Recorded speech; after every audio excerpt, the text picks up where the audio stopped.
guys. Ayan, mayroon papakita ko guys na dala kong paninda na isda guys. Ito guys.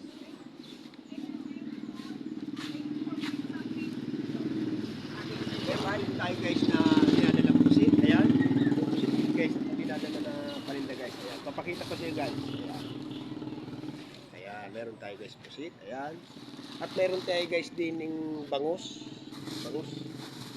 Galing guys yung Dagupan guys. Ayan. Ayan, bangus. Meron din tayo guys na ano. Kaya tawag guys dito guys sa dito guys na matambaka. Tapos kapulog. Ayan. Ayan, napas na. Ayan guys. Ayan. Meron tayo guys na sibubog. Tinatawag. Dalawang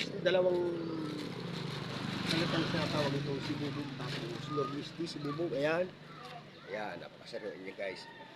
Ito naman yung guys yung tinatawag dito guys na tamban.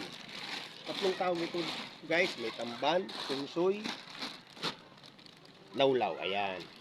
Ayan. Ito na guys yung tinatawag dito guys ng matatanda na pambansang isda guys. Kasi kahit guys 10 piso, 5 piso makakabili kayo dito guys. Ayan.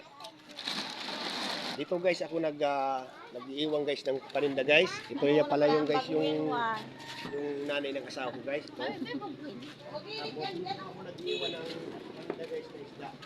Binabalik ko lang guys pagkagabi guys. Ayan. Ayan.